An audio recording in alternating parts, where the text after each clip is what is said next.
Bon, donc, nous parlons de la question de l'économie. Pour moi, le grand problème dans une société, c'est la mixité. Parce que dans la mixité, les gens n'arrivent pas à se mettre d'accord sur les gens qui sont les meilleurs.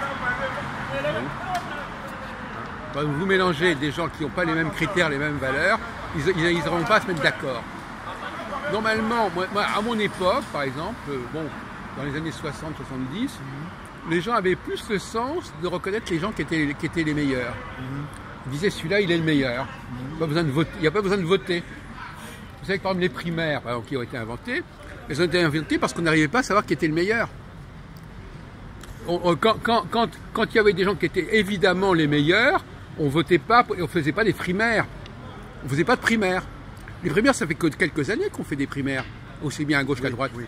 Ça fait que depuis 2011. Oui. Avant, il n'y avait pas de primaire. Les gens étaient d'accord en disant ça sera celui-là le candidat. Bon, donc les sociétés sont trop combinées. Et même par exemple, quand il y a des femmes et des hommes dans une société, ils n'arrivent pas à se mettre d'accord sur la personne qui est valable. Donc on vote. On avait déjà parlé de ça. Voter, ça veut dire on va demander. C'est un acte idiot de voter. Au lieu de parler, vous mettez un truc, vous dites oui ou non. Donc c'est vraiment le niveau zéro de vote. Donc, alors au lieu de dire je sens que cette personne-là est la meilleure, on est tous d'accord peut-être que c'est le meilleur, on va voter. Bon, donc c'est complètement nul. Donc moi je suis contre le vote, parce que le vote c'est un pis-aller, c'est la politique du pauvre. Quand on ne sait pas reconnaître les meilleurs, on vote. Bon, là par exemple dans notre café philo, on sait que je suis le meilleur.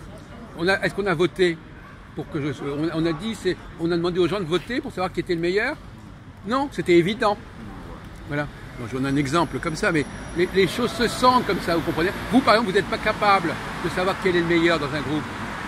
Donc, voilà, vous n'êtes pas capable. Donc, si on vous demande de participer à une discussion pour savoir qui est le meilleur, vous ne saurez pas.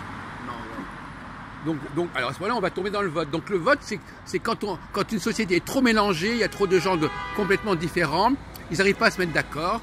Et quand on n'arrive pas à se mettre d'accord, on fait du vote. Bon, première question. Deuxième question. À partir du moment où on ne sait pas choisir les meilleurs, la société va pas pouvoir fonctionner normalement. Elle va pas être performante. Hein? Les vraiment bons, on les met de côté, ils peuvent pas donner ce qu'ils peuvent donner. On va mettre des gens moyens ou faibles aux places importantes. Oui, comme les femmes. Bon, voilà. Donc ça, c'est aussi des dysfonctionnements. Bon, alors il faut quand même pas exagérer. C'est pas une question de la France, elle souffre parce que les meilleurs ne sont pas au poste où il faut. Bon, Macron, c'est pas un mauvais exemple d'ailleurs. Il est assez bon dans son genre. Mais de manière générale, lui d'ailleurs, il dit qu'il faut mettre les meilleurs. Parce que si les meilleurs font leur travail, c'est tout le pays qui en profite. Alors, vous parlez du plein emploi. Non, le plein emploi, c'est pas une valeur non plus à choisir. Bon. Alors vous avez des choses à ajouter là-dessus? Bon, moi je continue. On parlait tout à l'heure de l'opposition entre les juifs et les femmes. Rien n'est plus opposé que les juifs et les femmes. Alors vous avez dit, combien vous pensez qu'il y a de juifs en France ou dans le monde? Dites-nous un chiffre, parce que on ne vous a pas entendu dire un truc là-dessus. Combien il y a de juifs en France à votre avis? Est-ce qu'il y a plus de juifs que de musulmans par exemple en France?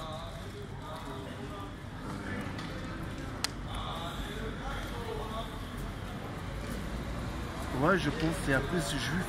Oui, il y en a 10 fois moins. 10 fois moins. Oui, 10 fois moins. Et leur participation au progrès de la France, il est 10 fois supérieur à celui des musulmans. Voilà, donc déjà, il y a des choses qui ne vont pas, voyez-vous, déjà. Bon. Et les femmes, combien il y a de femmes? Il y a 30 millions de femmes. Il y a la moitié de la population française, il y a 30 millions ou 35 millions de femmes. Combien il y a de juifs? Il y a 600 000 juifs, c'est-à-dire 20 fois moins. Or, la part des juifs dans le progrès de la société française, elle est beaucoup plus forte que celle de toutes les femmes réunies. Oh putain. Donc c'est pas normal. Oui, donc au niveau des dépenses d'éducation, on dépense de l'argent, on dépense énormément d'argent pour l'éducation des femmes. C'est de l'argent perdu. C'est de l'argent perdu. On devrait davantage dépenser de l'argent pour les gens vraiment doués, et pas perdre de l'argent pour des gens qui n'ont rien à faire et qui ne pourront jamais rien faire d'intéressant. Voilà mon point de vue. Donc c'est pas tout à fait votre type d'explication. Les sociétés qui sont décadentes sont les sociétés qui ne savent pas faire apparaître leur élite. Les sociétés qui sont fortes, sociétés où l'élite, les gens les plus doués, ont la place qu'ils méritent et peuvent l'emporter. Moi je sais très bien, par moi je suis bien placé pour savoir qu'en France, les gens les plus doués ne sont pas forcément ceux qu'on met en avant. Hein, bon.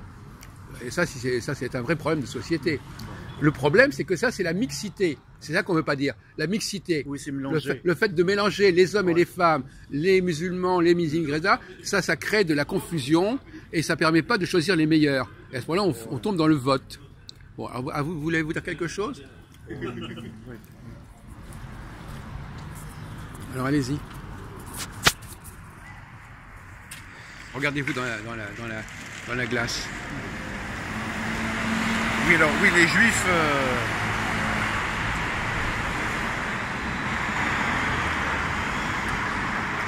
Les juifs sont pas mauvais, si vous voulez. Ah, c'est moi qu'on puisse dire. Mais dans quel domaine ne sont-ils pas... dans quel domaine sont-ils les plus forts? Dans tous les domaines. Malheureusement, ils sont forts dans des domaines... Ils sont forts dans des domaines qui ne vont pas dans le sens de l'intérêt général, si vous voulez. Et quels sont les domaines? Vous n'allez pas dire que tous les juifs ne font que des affaires? Bon, ils sont forts. Non. Ils sont forts. Mis à part le fait de se remplir les poches. Voilà. Oui, oui. Mais ils sont forts aussi, comme vous l'êtes d'ailleurs, intellectuellement. Ils sont forts intellectuellement. Merci. Là, il dit des choses pour subvertir. Oui. Voilà, pour subvertir. Oui. Alors, moi, je vais vous répondre. Pour subvertir l'égoïsme. Oui, d'accord. Alors, je vais vous répondre à ce sujet. Voilà, ça, ils sont très forts. Oui, je reconnais des qualités. Le rôle de l'élite, c'est de subvertir le peuple.